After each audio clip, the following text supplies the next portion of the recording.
नमस्कार।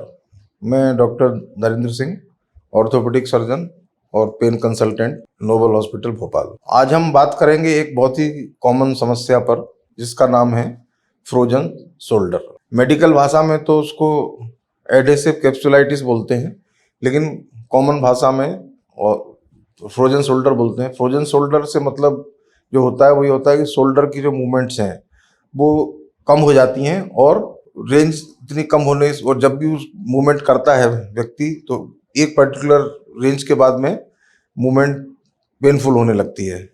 जैसे जैसे ये समस्या बढ़ती जाती है, मूवमेंट की रेंज भी कम होती जाती है। इसे फ्रोजन शोल्डर बोलते हैं। फ्रोजन शोल्डर की शुरुआत होती है उस स्टेज में, कई बार पेशेंट को पता नहीं चल पाता कि मुझे फ्रोजन शोल्डर की शुरुआत हो रही है।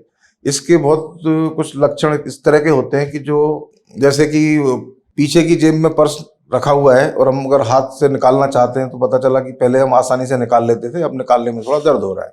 या फिर कभी ऐसा लगता है कि पीठ के किसी भाग में खुजली हो रही है, हम उस हाथ को वहां तक ले जा नहीं पा रहे खुजलाने के लिए। ये बहुत ही कॉमन सी भाषा में मैंने इसलिए बताया कि इस तरह के सिम्टम्स से लोग पहले उसको इग्नोर कर देते हैं। और ये सिम्टम्स उस समय अगर इसको लोग समझें और इतनी इस स्टेज पे अगर वो डॉक्टर से एडवाइस लेते हैं इसके बारे में, तो शुरुआती अवस्था में इसका उपचार बड़ा आसान और त्वरित हो पाता है।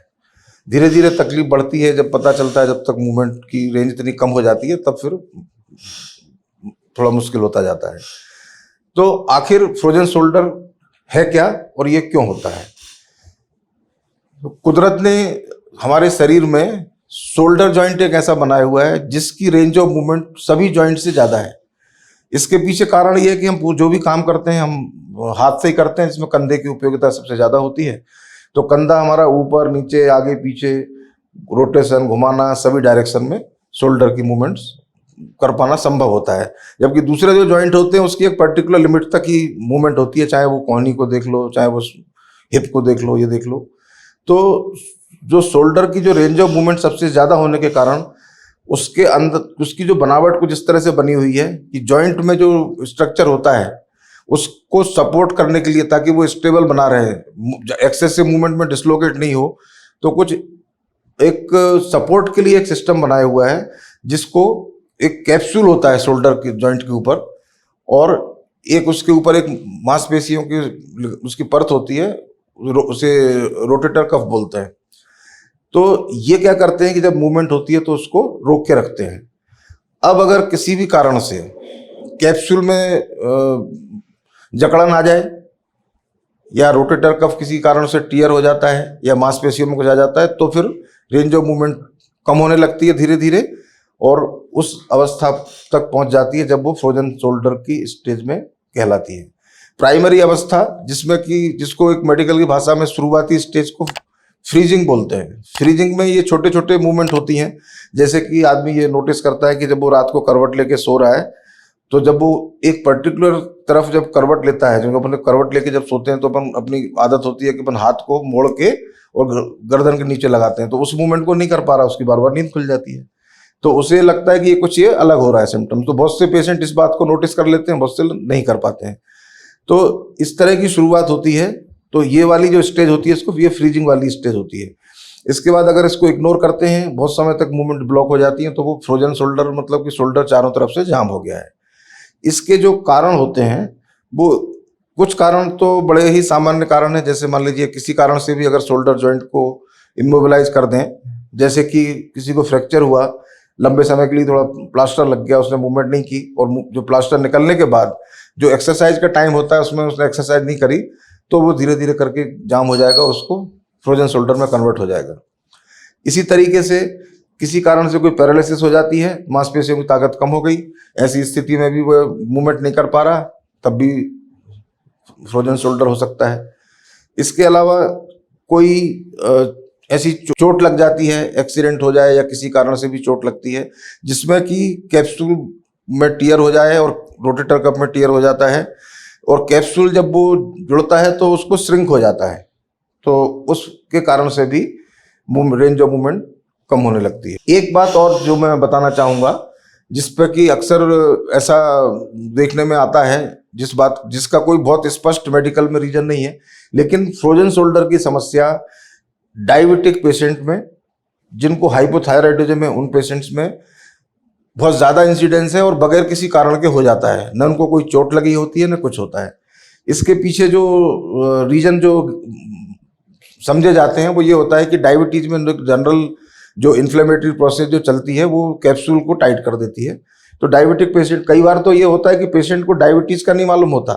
कई बार हमारे पास पेशेंट आता है फ्रोजन शोल्डर के लिए, फिर जब हम उसको बोलते हैं कि आपको डायबिटीज तो नहीं है, तो वो बोलता है कि नहीं है डायबिटीज। फिर हम बोलते हैं आप टेस्ट कराइए, तो टेस्ट कराते हैं तो उसको डायबिटीज निकल आती है। तो कई बार फ्रोजन शोल्डर से पहली बार डायबिटीज डायग्नोस होती है। तो डायबिटीज में फ्रोजन शोल्डर बहुत कॉमन है। अब फ्रोजन शोल्डर की जो हम बात कर रहे हैं, तो अब इसको उपचार, इसका क्या उपचार है, अब उपचार के बारे में अपन समझते हैं। इसका उपचार में बेसिक प्रिंसिपल है उपचार का, इसकी एक्सरसाइज करना और मूवमेंट की रेंज को बढ़ाना। लेकिन ये जितना कहने में सिंपल है उतना करने में बहुत पेनफुल होता है। तो इसका एक पैटर्न भी होता है जो किसी मतलब इस जो फिजियोथेरेपिस्ट से भी समझा जा सकता है या चिकित्सक भी समझाते हैं। तो उस पैटर्न के हिसाब से पेशेंट को एक्सरसाइज करनी रहती है और एक्सरसाइज की रेंज धीरे धीरे बढ़ती है। पेन टॉलरेंस भी उसको बढ़ानी पड़ेगी थोड़ी। कुछ भी कर लें, कितनी भी मेडिसिन खा लें, लेकिन जब एक्सरसाइज करेंगे तो शुरुआती स्टेज में पेन तो होना ही है। इसके अलावा कुछ मेडिसिन में जो एनाल्जेसिक मेडिसिन होती हैं पेन कम करने वाली, कुछ मसल रिलैक्सेंट होती हैं जो कि मांसपेशियों को ढीला करती हैं, जिससे एक्सरसाइज करना आसान हो जाता है।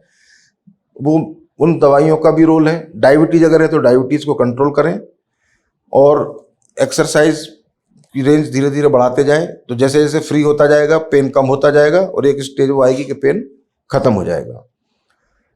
इसके अलावा दूसरे कुछ ट्रीटमेंट होते हैं जिनमें कि पेशेंट को रिस्पॉन्ड नहीं कर पा रहा, एक्सरसाइज हो नहीं पा रही या किसी कारण से नहीं कर पाता, तो ऐसे में कुछ इंट्रा आर्टिकुलर इंजेक्शन एक ट्रीटमेंट होता है।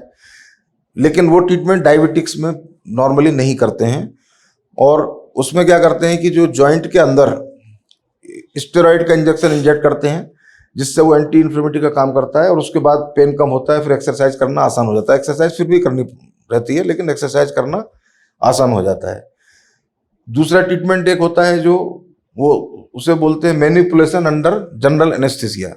ये एक्सट्रीम स्टेज में जहाँ पे कि कुछ ऐसे होते हैं जिनका शोल्डर की मूवमेंट बिल्कुल ही नहीं हो पा रही है, एक्सरसाइज करने के लायक भी वो हिलता ही नहीं है, क्योंकि इतनी ज़्यादा मांसपेशियां टाइट हो गई होती हैं कि उसको दूसरा कोई कराता वो भी नहीं करवा पाता।